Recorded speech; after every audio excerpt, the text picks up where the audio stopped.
యేసే పరిష్కారము అనుదిన Bible television కార్యక్రమం ప్రేక్షకులందరికీ యేసుక్రీస్తు వారి సర్వశ్రేష్ఠ నామమున వందనాలు.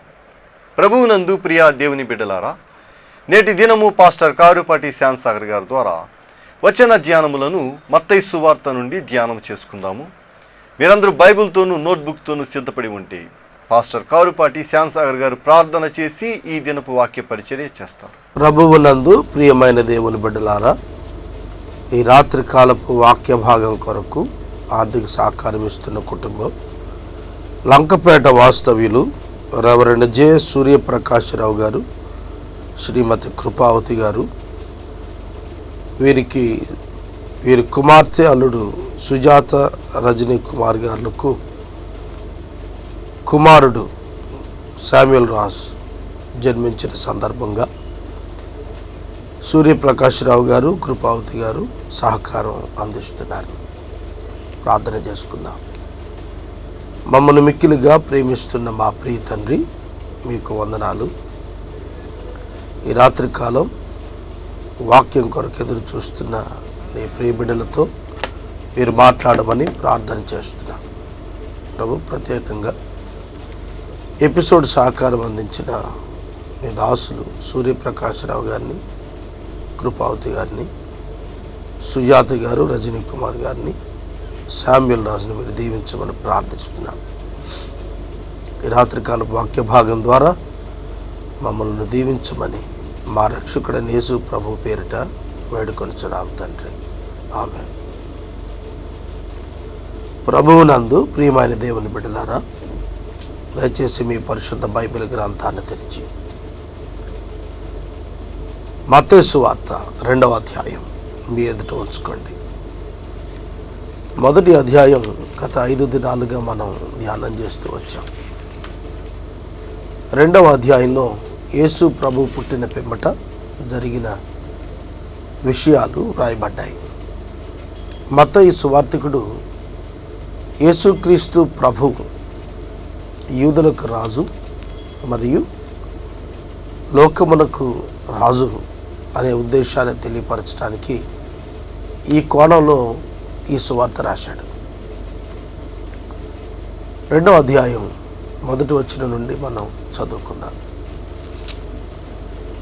రాజైన హేరోదు దినముల యందు యూదయా దేశపు బెత్లెహేములో యేసు పుట్టిన పిమ్మట ఇదిగో తూర్పు దేశపు జ్ఞానులు యెరూషలేమునకు వచ్చిరి. హేరోదు దినాలు, హేరోదు పరిపాలన చేస్తున్న దినాలు. హేరోదు చాలా క్రూరుడు, అతడు యుక్తిపరుడు. అతడు పరిపాలన చేస్తున్న దినాలవి. యూదయా దేశం అంతటా కూడా అతని యొక్క పరిపాలన ఘోరమైనటువంటిదిగా ఉండింది.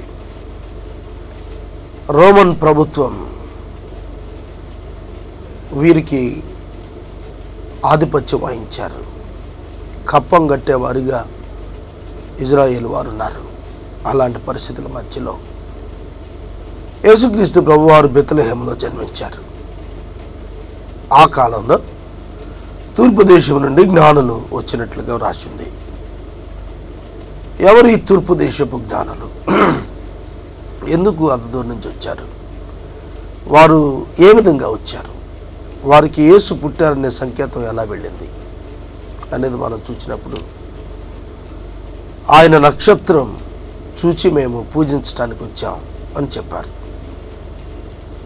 సంఖ్యాకాండం 24వ అధ్యాయంలో యాకోబులో నక్షత్రం ఉదయిస్తుంది అని చెప్పబడిన రీతిగా ఈ నక్షత్రం ఒక గొప్ప వెలుగు, భిన్నమైనటువంటి వెలుగు.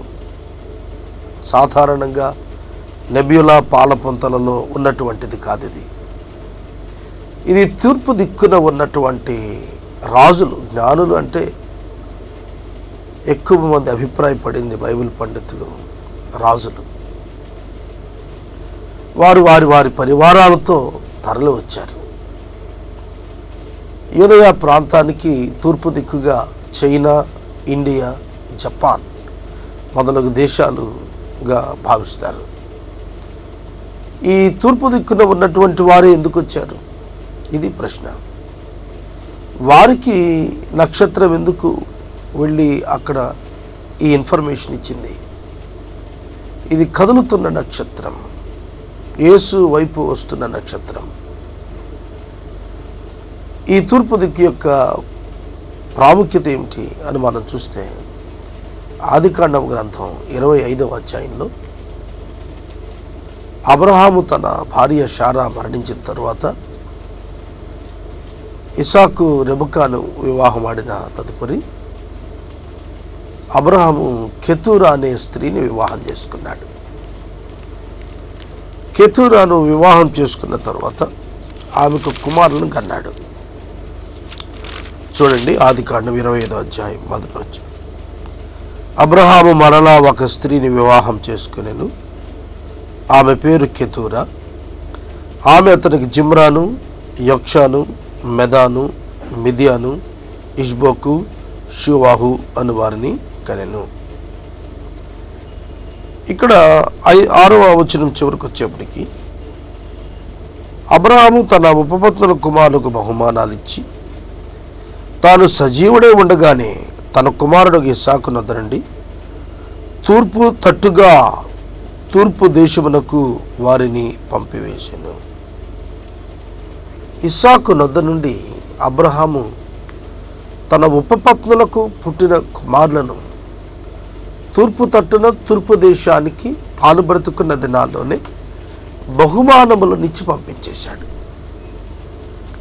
బహుమానాలనిచ్చి పంపించాడు.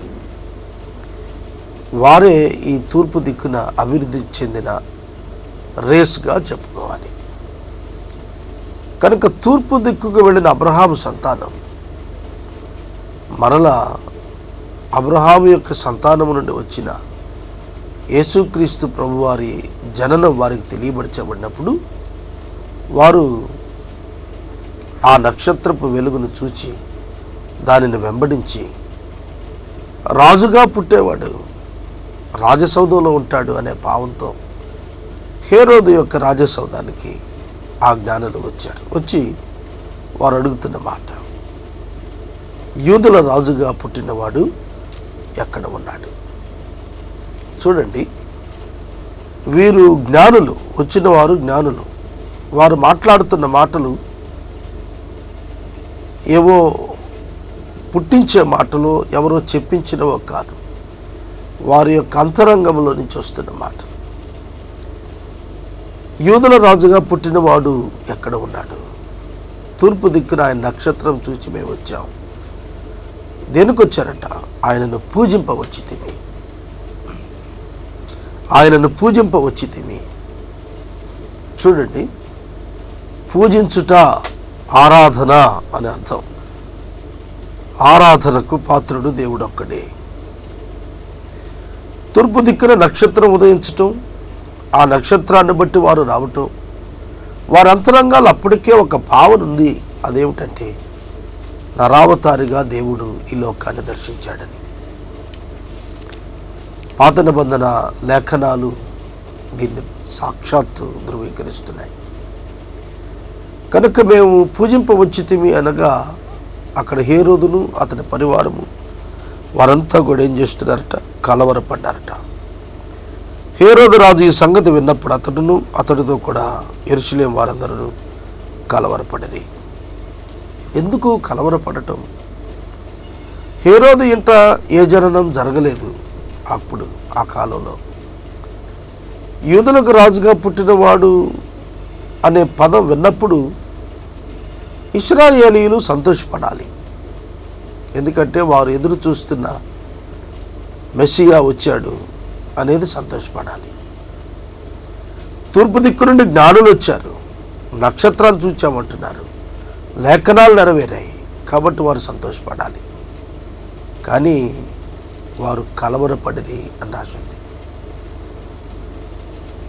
దేవుని యందు విశ్వాసం ఉంచిన వారికి ఆనందం, ప్రభువునందు విశ్వాసం ఉంచిన వారికి కలవరం. హేరోదు కలవరానికి కారణం రాజ్యకాంక్ష. తన సింహాసనాన్ని ఆక్రమించబోయేవాడు పుట్టాడు అనే భావంతో అతడు కలవరం చెందాడు. కాబట్టి రాజు ప్రధాన యాజకులను, ప్రజలలో ఉండే శాస్త్రులను అందరినీ సమకూర్చి క్రీస్తు ఎక్కడ పుట్టినని వారిని అడిగాను. అందుకు వారు యూదయ బెత్లెహేములోనే. ఎలయనగా యూదయ దేశపు బెత్లెహేమా, నీవు యూదా ప్రధానులలో ఎంత మాత్రమును అల్పమైన దానవు కావు. ఇశ్రాయేలును నా ప్రజలను పాలించు అధిపతి నీలో నుండి వచ్చును అని ప్రవక్త ద్వారా వ్రాయబడి ఉన్నది అని మీకా గ్రంథం 5వ అధ్యాయం 2వ వచనంలో ఇది రాయబడింది. ఇశ్రాయేలును ఎలబోవాడు నీలో నుండి వచ్చును. యూదయ బెత్లెహేము చాలా కుగ్రామం. బెత్లెహేము చాలా చిన్ని గ్రామం. ఈ బెత్లెహేము యెరూషలేమునకు 6 మైళ్ళు దక్షిణ భాగంలో ఉంది. 10 కిలోమీటర్ల దక్షిణ భాగంలో ఉంది. చాలా సమీపం. అటువంటప్పుడు హేరోదు రాజుకు సమాచారం తెప్పించుకోవటానికి ఎంత టైం పడుతుంది? కానీ అతనికి ఆసక్తి లేదు. అతడు గర్వంతో నిండి ఉన్నాడు. తూర్పు దేశం నుంచి 1000 కిలోమీటర్లు 1000 మైళ్ళ నుంచి వారు జ్ఞానులు ఆశతో వస్తే హేరోదు అతి సమీపంగా ఉండి కూడా ప్రభువును దర్శించడానికి వెళ్ళలేకపోయాడు. అతని అంతరంగం చెడిపోయినదిగా ఉంది. అతడు కుట్రతో కుయుక్తితో మాట్లాడుతున్న మాటలు. అంతటా హేరోదు ఆ జ్ఞానులను రహస్యముగా పిలిపించి ఆ నక్షత్రం కనబడిన కాలం వారి చేత పరిష్కారంగా తెలుసుకొని, మీరు వెళ్ళి ఆ శిశువు విషయమై జాగ్రత్తగా విచారించి తెలుసుకొనగానే నేనును వచ్చి ఆయనను పూజించినట్లు నాకు వర్తమానం తిన్నని చెప్పి వారిని బెత్లెహేమునకు పంపాను. బెత్లెహేమునకు వెళ్ళండి, బెత్లెహేములో పుట్టుండొచ్చు. లేఖనాల ప్రకారం బెత్లెహేములోనే జన్మిస్తాడని మా శాస్త్రులు పెద్దలు చెబుతున్నారు, పండితులు చెబుతున్నారు. బెత్లెహేం చాలా నియర్ బై ప్లేస్. మీరు అక్కడికి వెళ్ళండి, మీరు జాగ్రత్తగా పరిశీలించండి, తెలుసుకోండి, తెలుసుకుని నాకు వచ్చి ఆ సమాచారం చెప్పండి. కుట్రతో కుయుక్తితో ఆ బిడ్డను చంపాలని ఉద్దేశంతో అతడు ఈ విధంగా ప్రవర్తించాడు. వారు రాజు మాట విని బయలుదేరిపోవచ్చుండగా ఇదిగో తూర్పు దేశమున వారు చూచిన నక్షత్రం ఆ శిశువు ఉండిన చోటికి మీదుగా వచ్చి నిలిచినంత వరకు వారికి ముందుగా నడిచెను. ఈ నక్షత్రం చాలా అద్భుతమైనటువంటిది. నాన్ వెర్బల్ కమ్యూనికేషన్, శబ్దం చేయటం లేదు. నక్షత్రం కదులుతోంది. ఇది విశ్వాసికి చక్కటి పోలిక. విశ్వాసి క్రీస్తు వైపు కదులుతున్నటువంటి వెలుగు. మీరు ఈ లోకానికి వెలుగై ఉన్నారు, మీరు ఈ లోకానికి ఉప్పై ఉన్నారని ప్రభు సెలవిచ్చారు. మిమ్మల్ని చూచిన వారు మీ కదలికలు క్రీస్తు వైపు ఉండగా క్రీస్తు నందుకు ఆకర్షించబడాలి. మిగిలిన నక్షత్రాలకు ఈ నక్షత్రం భిన్నమైనటువంటిది. లోకంలో ఉన్న అన్యులకు విశ్వాసిగా నీకు ఎంతో భిన్నత్వం ఉంది. ఆ భిన్నత్వం లోకంలో కనపరచగలగాలి. నీవు క్రీస్తు వైపు ఎప్పుడైతే కదులుతుంటావో, వాక్యమునకు అనుకూలంగా జరుగుతావో, ఆయన వైపు నడిపించబడతావో, ప్రజలు ఆటోమేటిక్గా నిన్ను బట్టి ఆయన వైపు వస్తారు. దానియేలు గ్రంథం 12వ అధ్యాయం 3-4 వచనాల్లో ఎందరూ అనేకులను నీతిమంతులుగా నీతి మార్గం వైపు తిప్పుతారో వారు ఆకాశమండలమునందరి నక్షత్రములను పోలి జ్యోతులను పోలి ప్రకాశిస్తారన్నాడు. విశ్వాసి తాను ప్రభువు వైపు అనేకులను ఆకర్షించేవాడు ఉండాలి. విశ్వాసి ప్రభువు యొక్క జన్మస్థలంపై ఆ యొక్క ప్రభువు ఉన్న చోట ఆ నక్షత్రం నిలిచిన రీతిగా విశ్వాసి యొక్క సమస్తం ఆయనపై నిలిచి ఉండాలి. అంతేకాదు, ఆ నక్షత్రం ఏ విధంగా అయితే ముందుగా నడిచిందో అనేకులకు మార్గదర్శకులుగా విశ్వాసులు ఉండాలి. ఇది మనం నక్షత్రం నుంచి నేర్చుకోదగిన పాఠం. వారు ఆ నక్షత్రాన్ని చూచి అత్యానందభరితులై ఇంటిలోనికి వచ్చారు. అది సృష్టిలో సృష్టించబడిన నక్షత్రం కాదు, విత్ ఎ పర్పస్, ఒక గొప్ప ఉద్దేశంతో వచ్చినటువంటిది. అలాగే దాని పని ముగించుకున్నాక అది అంతర్ధానం అయిపోయింది. దాని ఫోకస్ ప్రజలను ప్రభు దగ్గరికి చేర్చడమే. తర్వాత తన ఉనికి ఏమిటనే దానికి నిమిత్తం లేదు. విశ్వాస జీవితం కూడా అంతే.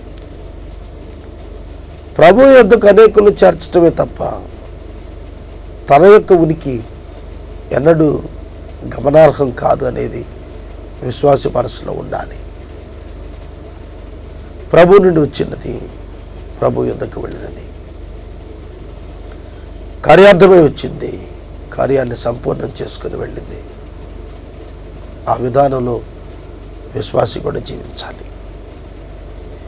ఆ నక్షత్రం చూచినప్పుడు అత్యానందభరితులయ్యారు. విశ్వాసి యొక్క జీవితాన్ని చూచినప్పుడు ప్రజలు అత్యానందభరితులు కావాలి. చూస్తున్నవారు, విశ్వాసులను గమనిస్తున్నవారు విశ్వాసుల యొక్క ప్రవర్తనకు అడ్మైర్ కావాలి. అట్లాంటి ప్రవర్తన విశ్వాసుల జీవితాల్లో కలిగి ఉండాలి. 11వ వచనం, ఇంటిలోనికి వచ్చి తల్లి అయిన మరియను ఆ శిశువును చూచి సాగిలపడి ఆయనను పూజించి. ఒక పసిబిడ్డ పొత్తుగుడ్డలతో చుట్టబడి ఉన్నటువంటి ఆ పసిబిడ్డ ఆ మరియా ప్రక్కనుండగా ఆ పసిబిడ్డకు సాగిలపడ్డారు, నమస్కరించారు, పూజించారు. ఎంత విచిత్ర సన్నివేశం ఇది! యేసుక్రీస్తు ప్రభు పసిబిడ్డగా ఉండగానే ఈ జ్ఞానులు సాగిలపడ్డారు, పూజిస్తున్నారు. సాధారణంగా ఎవరైనా పసిబిడ్డ ఎదుట సాగిలపడితే వారిని మనం అజ్ఞానులు అంటాం. కానీ వీరు జ్ఞానులు. దేవుడు నరావతారిగా వచ్చాడు. మానవులు చూడలేని వాడు చూచేటట్లుగా వచ్చాడు. అనంతమైనటువంటి దేవుడు ఒక పరిమిత శరీరంలోనికి వచ్చాడు. కనులారా అది చూచే భాగ్యం మాకు దొరికింది అని వారు సంబరపడి, వారు సాగిలపడి, వారు పూజించారు. ఆ తర్వాత వారు తమ పెట్టెలు విప్పి బంగారమును, సాంబ్రాణిని, బోళమును కానుకలుగా ఆయనకు సమర్పించారు. బంగారము, సాంబ్రాణి, బోళం. బంగారం సాధారణంగా రాజరికానికి గుర్తు, సాంబ్రాణి ఆరాధనకు గుర్తు, బోళము సిలువకు గుర్తు. కనుక రక్షకుడు పుట్టింది, రక్షకుడు మానవ పాప పరిహారార్థం దేవుడు పంపించినటువంటి దేవుని గొర్రెపిల్ల.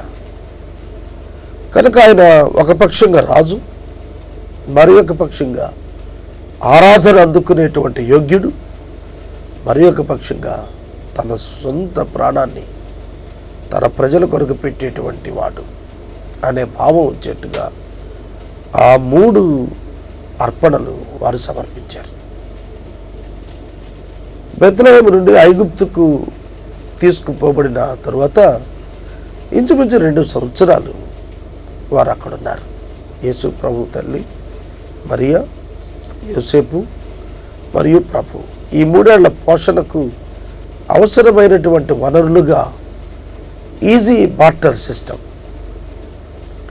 సులువుగా క్యాష్ చేసుకునే వీలుండేట్లుగా బంగారము, బోళము, సాంబ్రాణి, ఇవి సుగంధ ద్రవ్యాలు.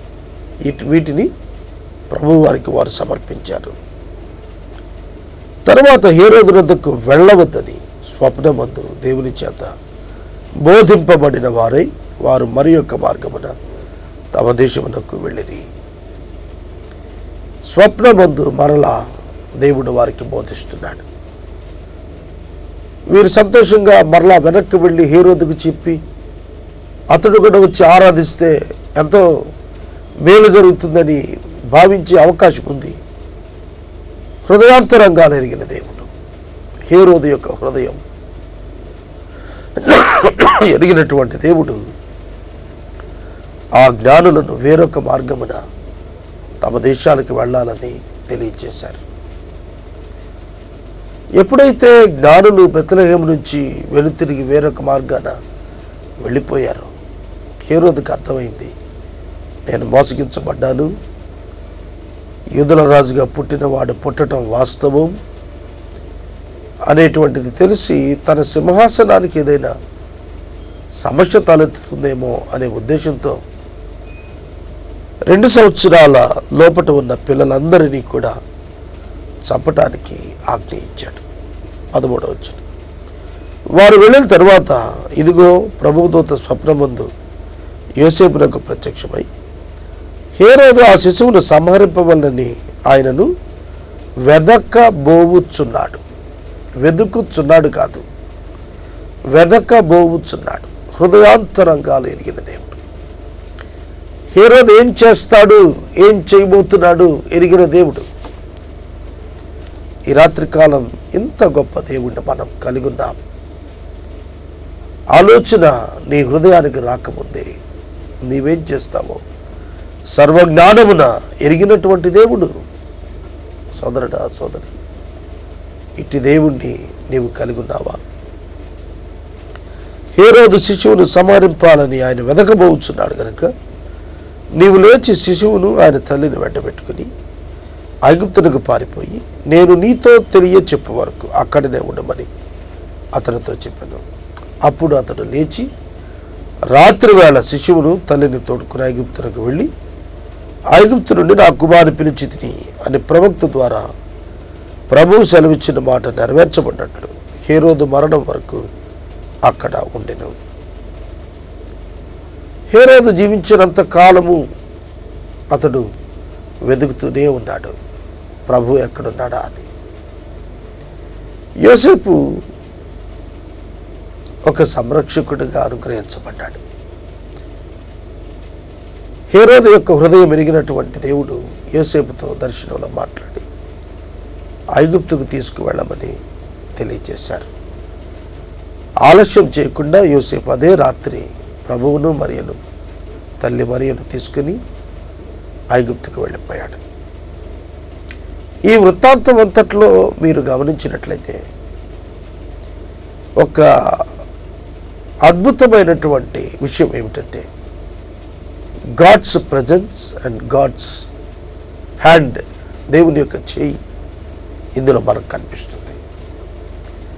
దేవుడు స్వయంగా కలుగు చేసుకుని ఆయన తన కుమారుని యొక్క సంరక్షణ, అందులోనూ లేఖనం యొక్క నెరవేర్పు, ఐగుప్తు నుంచి నా కుమారుని పిలిచితిని అనే లేఖన నెరవేర్పు అందులో వచ్చేట్లుగా శ్రద్ధ తీసుకున్నారు. కనుక యోసేపుకు మరలా తెలియచేయబడే వరకు ఐగుప్తులోనే ఉండమన్నాడు. ఎంతకాలమో తెలియదు. ఎక్కడ బయలుదేరారండి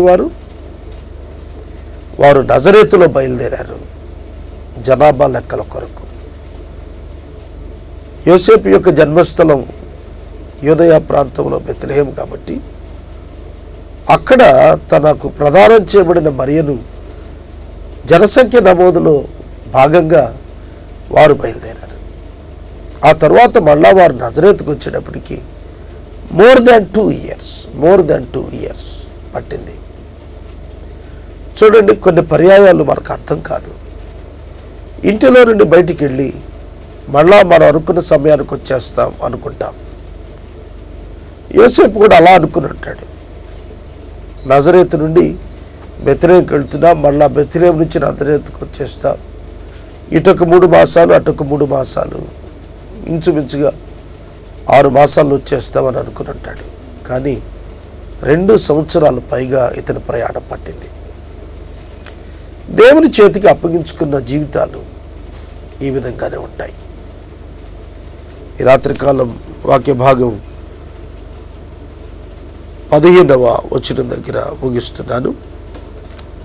రేపటి వాక్య భాగం 16వ వచనం దగ్గర ధ్యానం ప్రారంభిద్దాం. వాక్య ధ్యానమునకు సహకారం ఇచ్చిన వారు లంకపేట వాస్తవ్యులు రెవరెండ్ జె సూర్యప్రకాశరావు గారు, శ్రీమతి కృపావతి గారు.